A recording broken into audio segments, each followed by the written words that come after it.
Sir నమస్తే sir. Cell తాళాలిచ్చి మీరందరూ silent గా ఓ 10 నిమిషాలు బయటకు వెళ్ళండి. వాడితో మాకు కొంచెం పని ఉంది. సార్ సార్ స్టేషన్ లో ఇలాంటిది ఏదైనా జరిగితే మా ఉద్యోగాలు పోతాయి సార్. సస్పెన్షనే కాదు ఏకంగా డిస్మిస్ అయిపోతాం సార్. మా సీఏ గారు అసలే మంచాడు కాదు సార్. మీ ఉద్యోగాలు ఉన్నా ఊడిపోయినా మీరు సర్వీసులో ఉన్నంత కాలం వచ్చే జీతానికి డబ్బులు ఇస్తాం. ఒక్కొక్కడికి ఒక్కొక్క అపార్ట్మెంట్ అరేంజ్ చేస్తాం. కేసు మీ మీదకి రానివ్వం. డెడ్ బాడీని కూడా ఇక్కడ ఉంచాం. వాడే తప్పించుకొని పారిపోయి యాక్సిడెంట్ లో చనిపోయాడని కలరిస్తాం. సరేనా? సరే సార్. సార్ నాకు తెలవక అడుగుతాను, ఇవి హరిశ్చంద్ర ప్రసాద్ గారు చేసిన ఏర్పాట్లే కదా? ఊరికే డౌట్ క్లియర్ చేసుకుందామని. నీకెందుకు ఎక్స్ట్రాలు మీరు బయట తీసుకోండి సార్. ఇదిగో సార్ తాళాలు.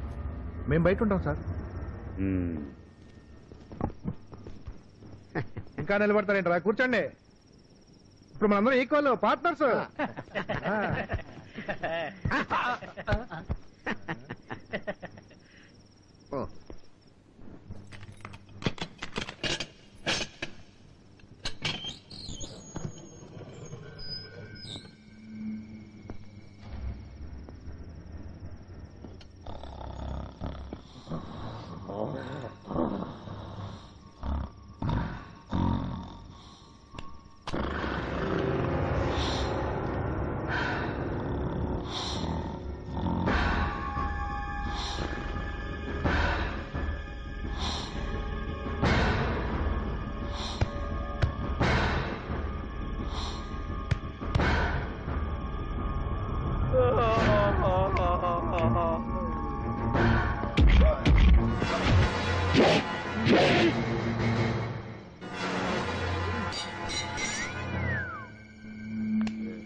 కూర్చో.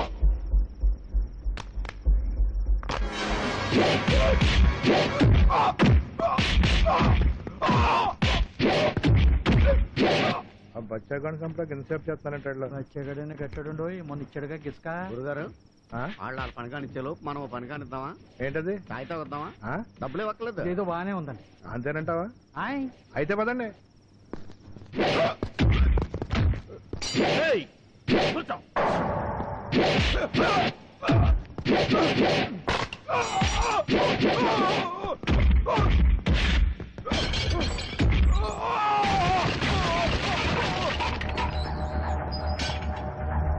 నిన్ను కూర్చోమని చెప్పానా?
డెడ్ బాడీ కూడా ఇక్కడ ఉంచుకున్నారు. ఒట్టి చేతితో వెళ్ళిపోతున్నారేంటి?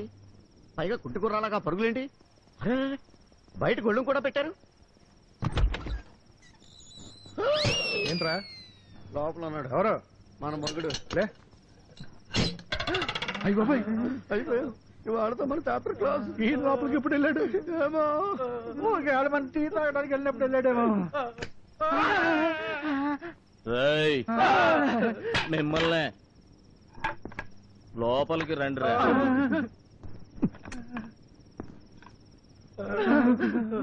మనమంతా ఒక ఫ్యామిలీరా. మనలో మనకి ఎన్ని గొడవలు ఉన్నా 4 గోడల మధ్య తెలుసుకోవాలి. అలా కాకుండా రోడ్డును పడ్డామనుకో మన పరువే పోతుంది. అంచేత ఎక్కువ టైం వేస్ట్ చేయకుండా మర్యాదగా లోపలికి వచ్చేయండి. వస్తే మీరు కొడతారు సార్. అది ఎలాగూ తప్పదు కానీ వచ్చేయండి. మీరు వస్తారా నన్ను రమ్మంటారా? వస్తాను. ఆ తలుపేసారా? అలాగే సార్. అందరూ టోపీలు తీసి ఆ టేబుల్ మీద పెట్టండి. చొక్కాలు ఇప్పేయండి.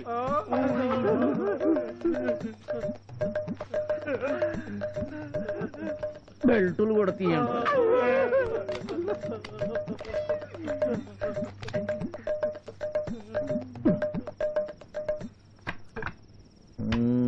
సార్ ఆ దాంతో కొడితే గట్టిగా తగులుతుంది సార్. తగలాలనే కదరా కొట్టేది.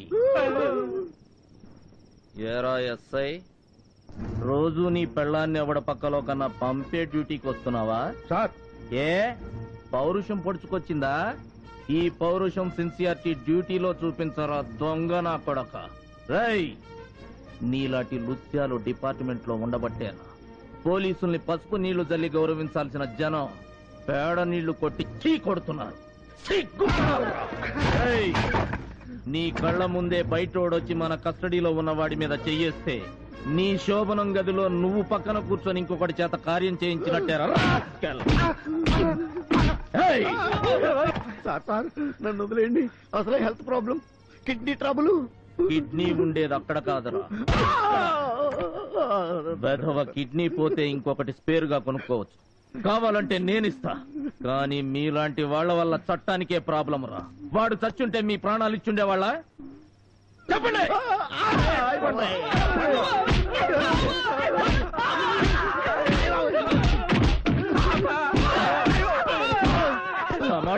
తమాషా చూస్తున్నావు.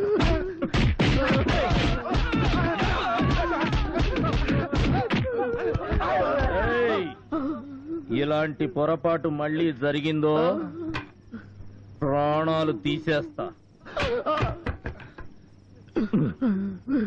రేపు ఉదయం నేను స్టేషన్కి వచ్చేసరికి ఆ గోడ తలుపులు టోటల్ ఫర్నిచర్ ముందు ఎలాగున్నాయో సేమ్ టు సేమ్ అలాగే ఉండాలి. అర్థమైంది? గుడ్. లేచి యూనిఫామ్ వేసుకోండి.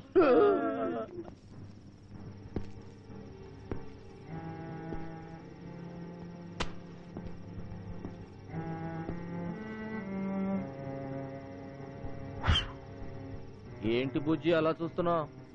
నేను నిన్ను కాపాడింది నీ మీద ప్రేమతో కాదు, నా డ్యూటీ. ఒకవేళ రేపు గుడిలో అమ్మాయి ఏమైనా తేడాగా చెప్పింది అనుకో, నా స్వామి రంగా నీకు కూడా same to same treatment. All the best. ఇక బొజ్జో.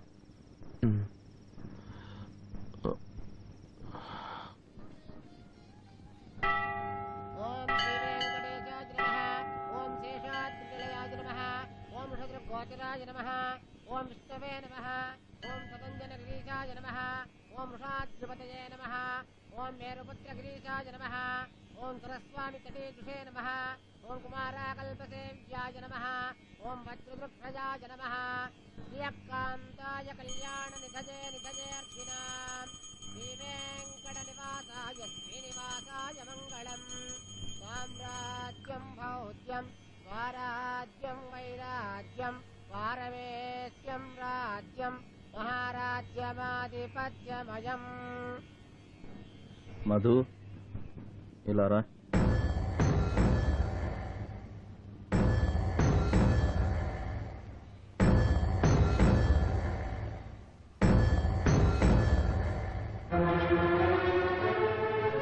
చూడు, ఇది పవిత్రమైన గుడి. ఇక్కడ నువ్వు మీ అమ్మా నాన్నలకు గానీ పోలీసులకు గానీ ఎవ్వరికీ భయపడాల్సిన అవసరం లేదు. ఈ హారతి మీద ప్రమాణం చేసి భగవంతుడు సాక్షిగా జరిగిన నిజమేమిటో ధైర్యంగా చెప్పు.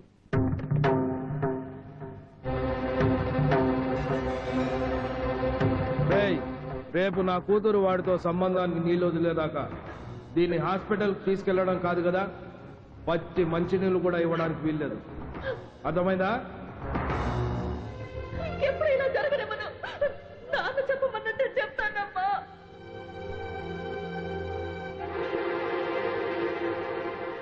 ఈ అగ్ని సాక్షిగా, మా అమ్మా నాన్నల సాక్షిగా, ఆ భగవంతుడి సాక్షిగా నేను నిజమే చెప్తాను. సీనుకి నాకు సంబంధం ఉంది. ఇతనే నా మెళ్ళో తాళి కట్టిన భర్త.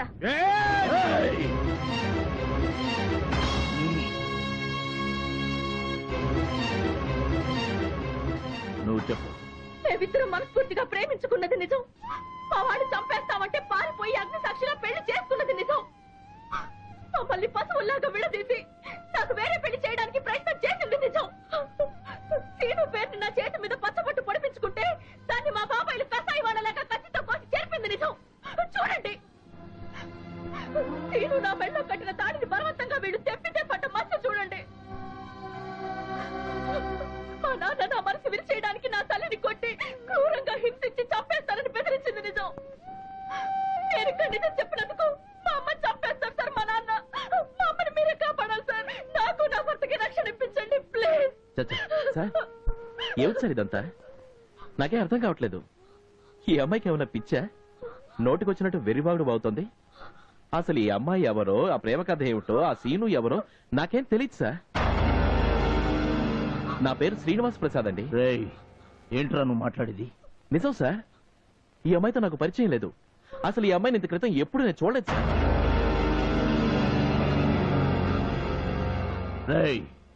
ఇది గుడిరా. తెలుసు సార్, ఇది గుడని తెలుసు, ఆ విగ్రహం దేవుడని తెలుసు, మీరు సిఐ గారని తెలుసు, కానీ ఈ అమ్మాయి మాత్రం తెలీదు. మరి మీ తాతయ్య నువ్వు ఈ అమ్మాయిని ప్రేమించావని లేపుకెళ్లి పెళ్లి కూడా చేసుకున్నావని చెప్పాడు. అయితే వెళ్ళి మా తాతగారిని అడగండి సార్. ఎందుకు చెప్పాడో, అలా ఎవరు చెప్పమన్నారో వెళ్ళి ఆయన కనుక. తాతయ్యకి నాకు ఏ సంబంధం లేదు, ఈ కేసుకి నాకు ఏ సంబంధం లేదు, ఆ అమ్మాయికి నాకు ఏ సంబంధం లేదు. దయచేసి నన్ను వదిలేయండి. ఇలాంటి గొడవల్లో నన్ను ఇరికించకండి, మీకు దండం పెడతాను.